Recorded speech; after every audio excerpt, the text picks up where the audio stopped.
Hi, you're listening to the Sandy Padilla podcast, where you will hear stories of hope and healing that inspire and encourage you. As an author, speaker, and worship leader, I truly believe in the healing power of music and miracles. I really want to thank you for joining me today because it's my prayer that you experience new levels of freedom and joy. And it's my hope that the supernatural can become completely natural in your life. Along with my healing story, you'll hear how my guests overcame difficult trials and found breakthroughs in their own spiritual journey. Fear can turn into freedom, pain into peace, and brokenness into beauty. Let's learn and heal together. Hi, Tamala. How are you this morning? I am good. Thank you so much. Welcome to the show. I am so excited that you've chosen to join us today. I think people are going to really be encouraged by your story and what God's doing in your life right now. So why don't you just briefly introduce yourself, tell us about where you live and what you do, and we'll get started today.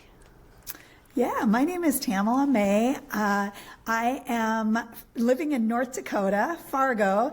I'm originally from part of the state that's a little less densely populated.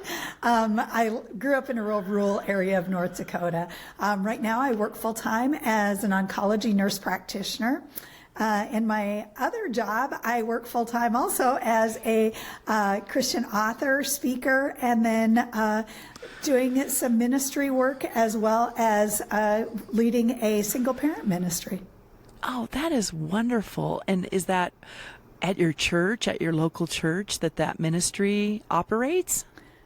It is actually a ministry that I started from the ground up. And so we are trying to be non-denominational because the need for reaching single parents is across the spectrum. It's not isolated to a single denomination. So I was fortunate enough to come under an organization locally that forms almost as an incubator for nonprofits. So they are helping me build the whole nonprofit until we're freestanding and able to do it all completely on our own. That is fabulous. That is wonderful. And tell me about your family and about your background. So I have 3 children. They are all adults at this point. 2 of them are married, and I have a 3.5-year-old grandson who is absolutely the light of my life. And my favorite part is I get to do all of the things I told my kids not to do, I get to do with him. So I am that grandma, and I'm cherishing every moment of it. Oh, how fun. How absolutely great that is. Oh my gosh. Well, tell us a little bit about your journey. So you are a single mom, and how did that all transpire? Yeah, so I grew up in western North Dakota, very rural area. I was one of 4 girls in my family, and we grew up on the farm. So if you know anything about farm families, it requires everybody to participate and help out. So all of us girls learned how to drive tractors, and I could round up a herd of cattle. I mean, I could do a lot of those things. And my poor father, he had to deal with a lot of tears over the years. We'd get bucked off a horse or something would happen, and, we were always crying, and my dad would be like, oh, come on, you can do it, get up, let's get back on the horse, let's keep on pushing through. Little did I know how much that would come in handy later in my life when it got really hard. But I always wanted to be a nurse as long as I can remember. I remember growing up and I'd love to go to the doctor's office. I'd love the smell of the doctor's office, And in those days, they had a lot more stuff sitting out on the counters than we do today. But I was fascinated by everything. So needless to say, as soon as I turned 16, I started working at the little local nursing home as a nurse aide. And graduated high school and went on to nursing school. And it was in nursing school that I met this guy who was absolutely not anything I ever saw myself with. But what I found was we had just this really great unique connection. You know, it was like we could converse about anything. You know, it was like talking to one of my best girlfriends. Like we'd laugh and we'd have great conversation. It was great. Well, he 3.5 years later ended up becoming my husband. And so I got my nursing degree, and life was really going the way it was supposed to. I was working as a nurse. He went and got a degree and was working in retail. And I mean, we were living, you know, comfortably, but definitely paycheck to paycheck, and had 2 boys and then our unexpected baby girl. And we just had a good family. Surprise! And so, those surprises are... God knew I needed a little baby girl. Oh, yay. That's wonderful. So then we, like kids got into later elementary school, and we just really felt like we did the parenting thing fairly well. We were very good partners in it. And so we decided that we wanted to start doing foster care. And so we started fostering, and I would say that it was just a great thing for our kids too. We always did younger kids. So our kids, all of them can handle a baby, handle a little toddler. Like none of them are intimidated by that at all. And so then we moved a little bit further west to a more rural area, and I was really struggling to find a challenge in the nursing career. So I elected to apply to nurse practitioner school. And so got accepted into nurse practitioner school. Life was a little bit crazy with 3 kids, doing some fostering, grad school. And we got to the last semester of grad school. So like we are coming into the home stretch, and we hadn't been doing as much fostering that last year just because I had to do full-time clinicals. So it was really crazy. And so one particular Friday, we got a call, and typically what would happen is my husband would get the call because he worked from home. And so he would get the call, and he'd find out what social services needed, and then we'd talk about it and decide if it was a placement that we could take or not. I think one of the things that I would just say to your viewers is, you know, sometimes people think that if they do foster care, they're going to get stuck with certain kids. You do have a lot of say in what kids come into your home. And so this particular time, it was a little 6-year-old, and we had actually done respite for him before. So we knew him, and we knew that he wouldn't be too much of a challenge. So we thought, even though our life was really crazy, we could probably manage the placement. So that was Friday. We were going to get him on Monday. Saturday came along, and my boys my boys had Boy Scouts, and my husband worked for the Boy Scouts at that period in time. And so they had an activity going on. So they were at that. My daughter was in competitive dance, and they were getting ready for competition. So parents had to be down at the studio. So I was down there with her. I got home, my kids all got home. They all wanted to go do fun stuff. So I'm like, yes, please go, because I have a bunch of homework to do. And so I let them go. My husband came home, and he was rightfully upset with me that I had let the kids go before they had done their chores. And so we got into one of these marital squabbles, not anything out of the ordinary. And then he proceeded to say, I don't want to be married anymore, and I'm leaving. Oh, and he left. Wow. What a shock. Yeah. So just out of the blue, like, yep. It sounded like things were normal in your life, like things were going well. Yeah. Absolutely. And just out of the blue. We never really fought. He even said at one point, you know, you're my best friend and we have a great relationship. It just doesn't make a marriage. So it wasn't like we were at each other's, you know, at each other all the time, anything like that. You know, I know for some people, when they get to the point of divorce, it's almost an escape for them because the life they've been leading has been so miserable. But that was not the case for us, at least what I would say. And I think if you talk to him today, he would probably say that to some extent too. My husband had become a phenomenally good closet alcoholic. And so my divorce was final less than a week before my 20th wedding anniversary, and we dated for 3.5 years before we got married. Wow. So in that period of time, I never saw my husband drunk. He drank to function, and I think there were a lot of things from his past that he never really dealt with. And then he had met somebody online, and so there was some extracurricular stuff that was happening. And, life was busy. I mean, were we at the best place in our marriage? Absolutely not. But if you're married for any period of time, you know that there's periods in your marriage where you're a lot closer than other times. And it was a lot of stress. I was in grad school. Money was tight. Because I couldn't work full time and do full time clinicals. So it was a challenging time. So, you look back on it and you're like, I should have seen this coming. I should have seen this coming. I don't think I'm a stupid person, but I totally missed this. But the other side of it is, I don't think that you can be in a healthy marriage and constantly be looking over your shoulder either. So, because a relationship is built on trust and respect.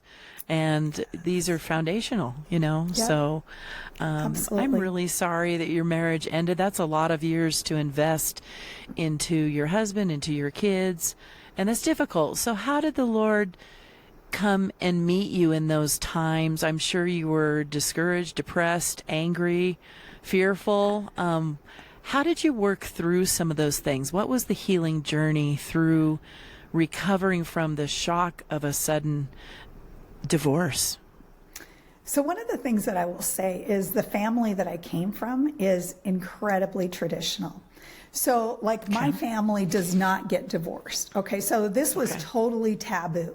Plus the community that we were living in was about 16,000 people.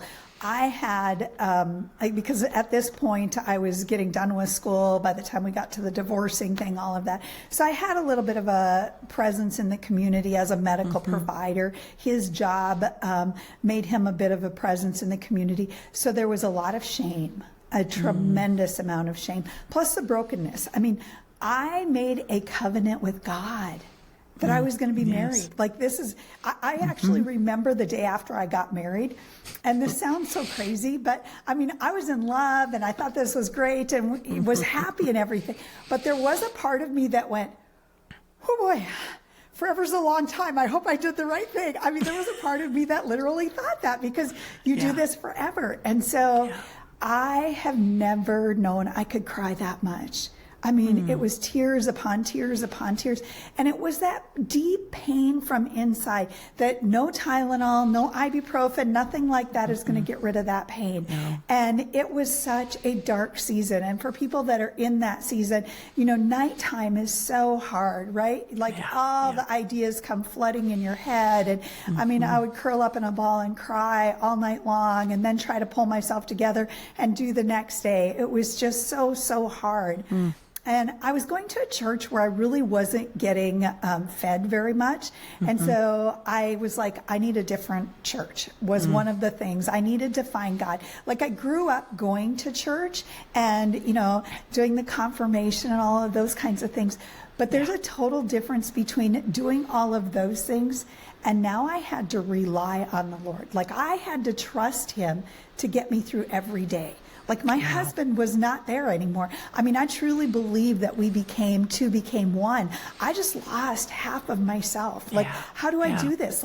We would call each other, how do you want to do this? Or what do you think we should do about this? Or, what do you want for supper? Or how should I get supper going? I mean, all of that all of a sudden was gone. And so I remembered a person that I used to work with when I worked at the hospital. She worked in human resources.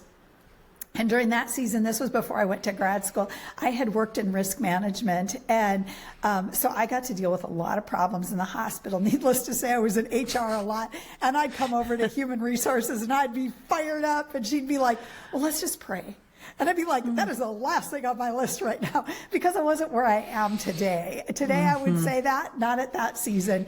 But because she was such a soul on fire, I wanted to be like her, and I wanted to be where she got. So I went to a different church, and it was probably about the third time I had ever been to church there. And I was wearing my mask, right? Because when we are in these hard seasons, we put our mask on, right? Everything's good. I'm Life fine. is going good. I don't want you to know what's happening behind closed doors and how broken I am. And there was a guest pastor that night, and he's this robust fire and brimstone pastor. And, there's times when you go to church and like the pastor, like, you're like, were you following me all week? Because like your message was like right directed at me. Yeah, and did you read my mail? Did you read my email? Yeah, and his message was there is evil in this world, but God always wins. And I had this overwhelming sense that I wanted a pastor to pray for me.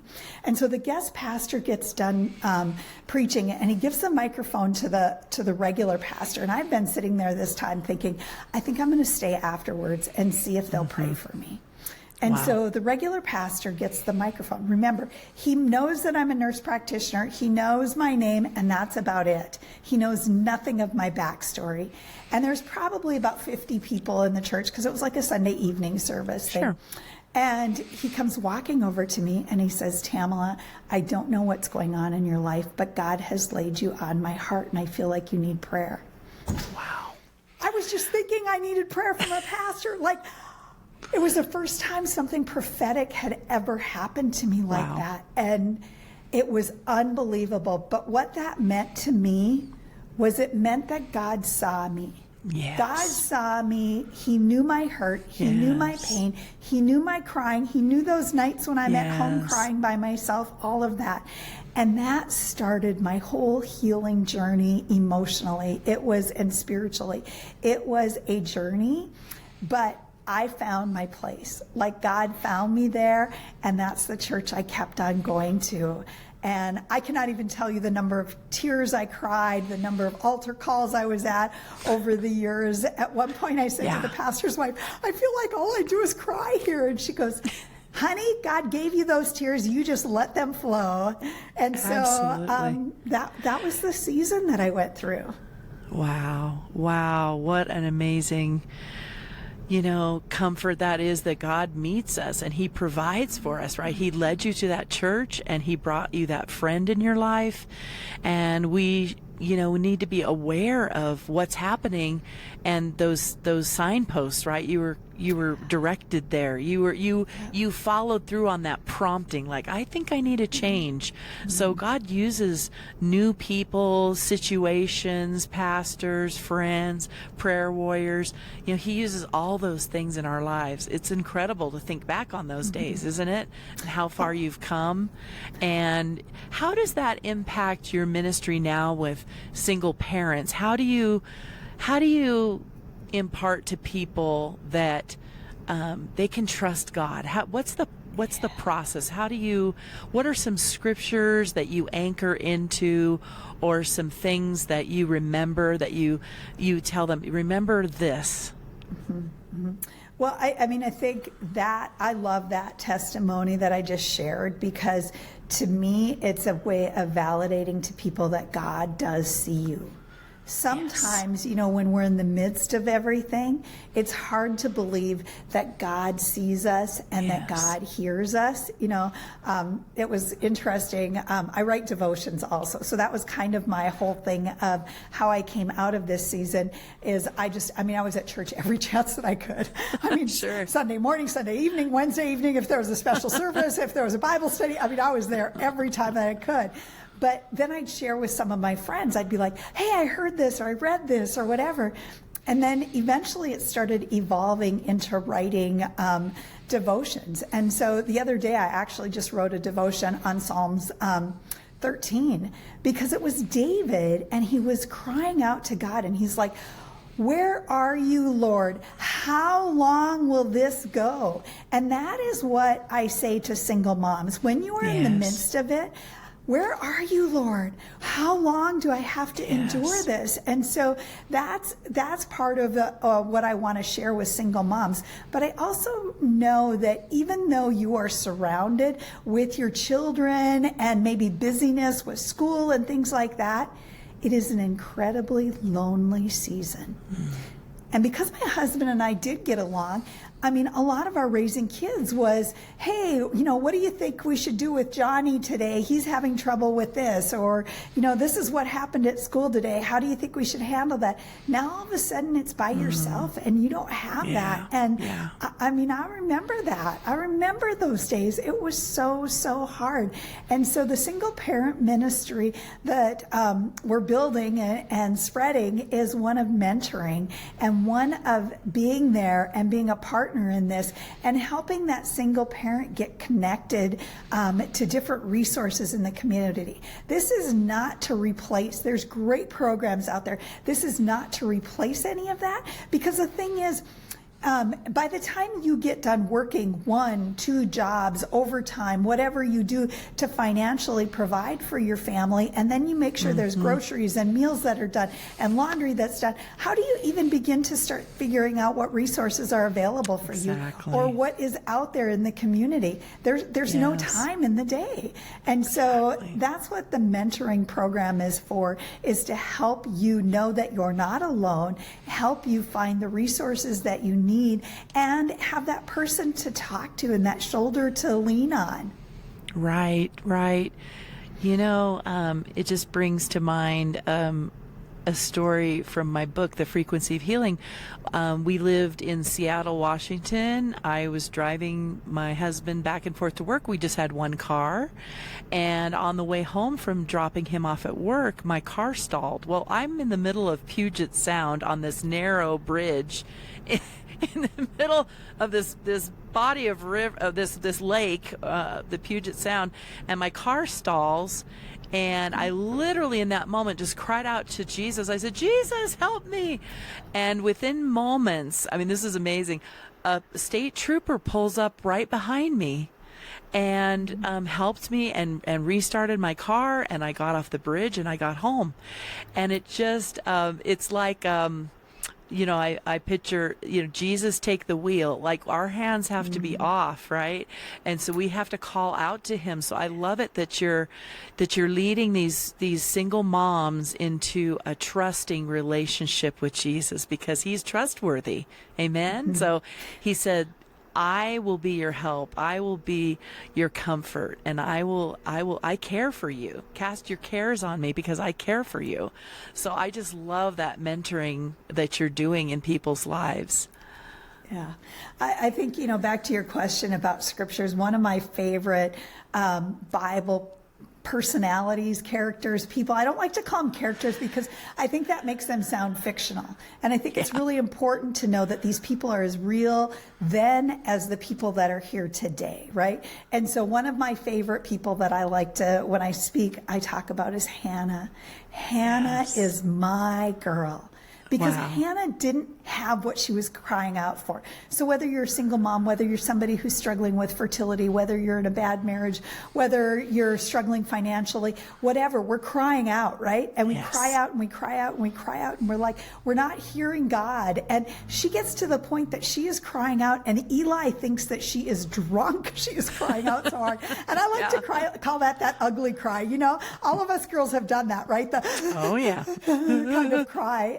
That's how hard her heart hurt. Yeah. But God heard her, and in his timing, it was all perfect. Yes. And you and I talked about that the other day, just about God's timing and just that, that he works, but sometimes we're in that waiting room. We're waiting on the answer. It doesn't come always right away. Well, I also know that you have an amazing healing story, and I'd love for you to tell a little bit about what happened and how God worked a miracle in your life. Yeah, absolutely. So I think that it's interesting because after we had our conversation about healing, I went back to my nursing roots, way back to my years of my undergrad studies and some of the philosophies of nursing. So you have the different parts of person, right? You have their physical, you have their emotional, and you have their spiritual. And I feel like I have had all three of them be healed in this season of my life. So for my physical healing, I was born with a congenital hip dysplasia. It caused me no problems until after I had kids, I started having some hip pain, and it progressively got worse. And it was about 3 years after my divorce, and it was at a point where I couldn't even walk. Like every time I'd get up from my desk to walk down the hall, there were some unfavorable things that came out of my mouth. And it got to the point where I was like, I need to do something about this. I can't continue to live like this. And so I was referred to a orthopedic surgeon that lived about 4 hours away who did a newer approach to hip surgery, and I could be back at work in 2 weeks. There was a nurse friend of mine who had just done that, and she was back in a couple weeks. And so I was like, I can do 2 weeks because money is still really tight. I'm carrying all of the kids. All that responsibility is on me. Like, I don't have a lot of time that I can be out. So I went, drove the 4 hours, had the surgery. My parents gave me a ride, all of that.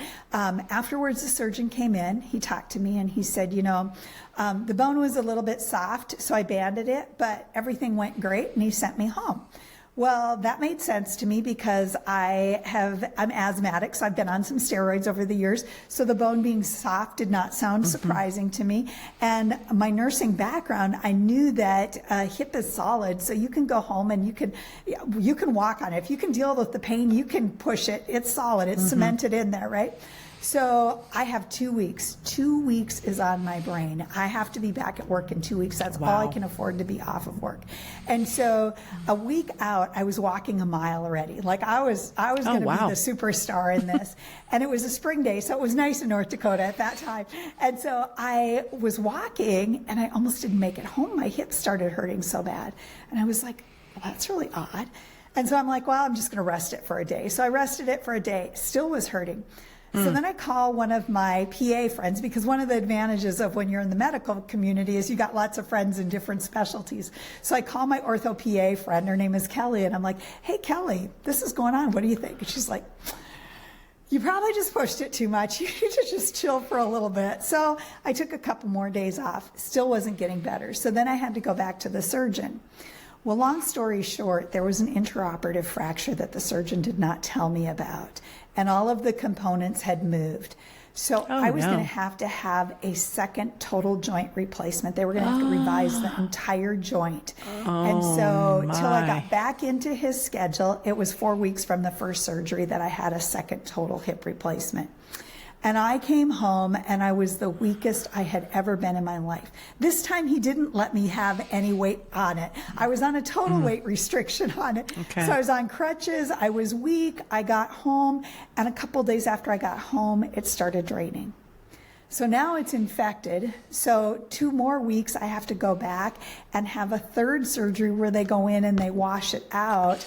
And then I had to start IV antibiotics. And so it was going to be 8 weeks of IV antibiotics. In the meantime, there's a lot of discussion between infectious disease and my orthopedic doctor because they're saying an infected joint has to come out.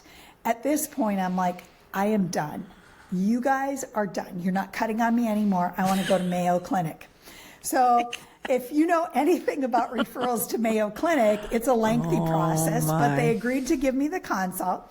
So the paperwork is all being processed. I'm on crutches. I'm doing IV antibiotics. I mean, it was a mess. My asthma had flared from being in 3 surgeries. It was a big mess.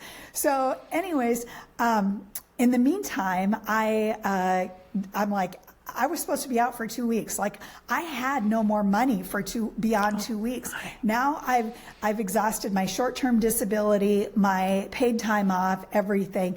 I am not at a good place financially. I'm struggling to be a mom. I can't take care of myself. It is not a good season at all. And I had to get to church. Like I was so weak, I didn't know how I was going to get into church, but I knew I had to be there. So it was a Wednesday evening, and I was like, I'm going to church. And I got into church, and I sat down before the service, and the pastor's wife, the one I talked about before, came over to me, and she's talking about what's all been going on. And she goes, I want to pray with you, but I want to wait till after the service when Pastor can pray too. So service gets over. Pastor and Miss Sally come over and they start praying, and Pastor had maybe prayed a line or two, and he said, wait, we need more power. And he grabbed two other women that were standing nearby that were visiting and said, you guys got to come over here. And all of them laid hands on me and prayed over me, and it was a powerful prayer. And of course I'm crying because that's what I do. And we get done, and the one lady says, God said there's not going to be any more surgeries. I was like, that's a great idea. But you know what? I'm a nurse practitioner. I know they can't leave an infected joint in. Kelly, my PA friend, has told me it's coming out again. I love the idea, but you know, you don't really know what's going on. So the weeks transpire. I get to Mayo Clinic finally. By the time I get to Mayo Clinic, the other part of this blessing that I should tell you is when I asked for the referral, they asked me who I want to see. So I messaged my friend Kelly. Just so happens that Kelly is at a conference at Mayo Clinic and can snoop around and find out who the best hip surgeon is. So I actually got the hip surgeon that speaks at conferences all around the country on hip replacements. So I get to Mayo Clinic. Yeah, I know. Like, it's just crazy. That's incredible. Like the best of the best of the best. Yes, yes. Years later, an orthopedic doctor I went to see was like, he did your surgery? Or you were following with him? And I'm like, yeah. He goes, you know, like, he's the best of the best. I'm like, oh yeah, I know. So I get to see him. And at this point, I'm several weeks into my IV antibiotics and stuff. And he looks over my stuff and he looks at me and he's like, I think we just watch you for right now. And so I was like, really? So we left there. I called my friend Kelly, who also has a strong faith. And she goes, that is a miracle. And so then I did a year follow-up with him, and I ended up not having to have any more surgeries. I came back in a year, and the surgeon looks at my stuff. He looks at me. He looks at my stuff again, and he goes, looks like you beat the odds. And I'm like, oh, I didn't, but I know who did. And so, like, there was no way I should have not had to have a fourth and fifth surgery to get all of that infected hip taken care of.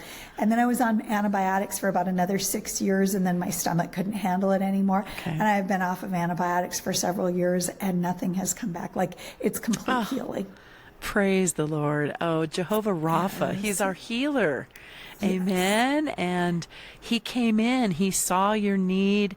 He saw you. He is El Roy. I love that name in Hebrew. It means the God who sees. And He sees us, and He hears us, and He knows us, and He loves us, and He takes care of us. I love it that the Lord brought you a church family and friends in your life that have strong faith and that call on His name for healing, and that believe that word that friend of yours got, that you would not have to have a surgery, and that you could look back on that and say, wow, God really did it. He came through. He is an amazing God. He's a good God. And we can trust Him no matter what's coming our way. And Tamala, your story is so inspirational. I know you've written some devotionals and some books. Could you tell us briefly about those? Yeah, so in my season of growing and writing these devotionals, eventually my aunt was like, hey, you should write a book. And I'm like, yeah, right. Well, I have Starting the Journey, which is a 30-day devotional, and I just released the second part of that is continuing the journey. Eventually it'll be a 3-book series. That'll be the whole journey series of devotionals. Wow. But in between writing those 2 books, God really wanted me to write a different book, and that is Overcoming When It Hurts. Because I get to sit on this side and it looks all pretty and it looks like, ooh, love that story. But I've walked the trenches. I have felt the pain. I have cried the tears. And, you know, the refining and the trusting in the Lord and the building that faith and that relationship is something that takes time, and it takes hard work, and it can be really hard seasons to grow in Him. And so that's what that's done. I'm contracted for a few more books, so in my spare time I try to write, but it's slowed down with all the other irons I have in the fire right now. Wow. I just think it's going to be an amazing thing for people to check out your books. And where can they find your resources and more about your ministry? I know you have an exciting ministry to England coming up. We'll be praying for you as you go and minister to single moms. I just think that's amazing that you are putting this together, that God's helped you put this together to go minister and just help people heal and just come alongside them in their healing journey. So where can they find out more about your books and about your ministry? Yeah, so TamalaMay.com is my personal site, and then and there's links to my books there. My books are also on Amazon under Tamala May, and then I also have Pursuing Christ Ministries .org, which is available too. I just want to give a little plug for England. So I have a friend that used to be a missionary in Romania, and she's got missionary friends in England. So she wanted me to come to England with her to visit them. But then it came up that we got to do, we have a generous donor that is paying for a single mom's lunch-in on Valentine's Day, because if you're a single mom, Valentine's Day is a really hard day. And so we want to just spoil some single moms out there, and just really excited about that opportunity. You're turning it into Galentine's Day. Yes, the girlfriend's day, right? The Galentine's Day. Absolutely. Well, that is amazing, and I'm sure the Lord and the Holy Spirit will lead you to how to put all of the finishing touches on that and make those ladies feel so special. I'm sure they're just going to be tickled and touched that they're just being pampered a little bit and shown just grace, and just to hear your message of, God can take us from those broken places and He can make something beautiful. And you are a perfect testimony of that, Tamala. You're so inspirational. We will just be praying for you as you go, and please keep us posted. I would love to have you on again, especially as you chronicle some of these other healing stories and the ways that people can heal. I know one of the ways for me was just learning how to spend time on myself and with the Lord. And one of those ways was I started doing watercolor painting. And it, as a young mom, it felt selfish in my early years to take time. But later the Lord invited me. He said, come, be with me. I just want to be with you.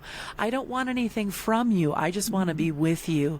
And so as we teach these younger women that it's okay to make time for yourself and spend time on your devotionals with the Lord, that's an important thing. It's an important thing to feed our soul and our spirit, right? And renew our minds. So I just think it's amazing what you are sharing with people. And so I just pray a blessing over you as you go. And I can't wait for an update. I really can't. The other thing that I would plug is starting in March, I will be starting an online Bible study support group for single moms. So you can just email me at pursuingchristministries@gmail.com if you want to be added, and we'll shoot out the invite once we have the link all set up. But just what you say about taking the time, we want to make sure that there's some support in that community, because it can be really lonely. That's awesome. Well, you are just such an encouragement to our listeners, and I know I'm hoping you're going to hear from a lot of people, and we're just going to pray favor and blessing on your ministry. So thanks so much for taking this time today to share your heart and just what God's brought you through. It's incredible how He can bring us from broken to beautiful. Thank you so much. I appreciate the opportunity and allowing me to just really share with your audience and just really give people some hope and inspiration that you can get through those hard seasons. God sees you. He knows. He will walk with you. Yes, He's our healer. Amen. Okay, have a great day. We'll talk to you soon. Thanks so much for tuning in to today's episode. Be sure to hit the subscribe or follow button to keep up to date with my ministry. If you'd like to hear more of my music or find out about my latest books, projects, and events, just go to sandypadilla.com. Thanks again, and God bless you.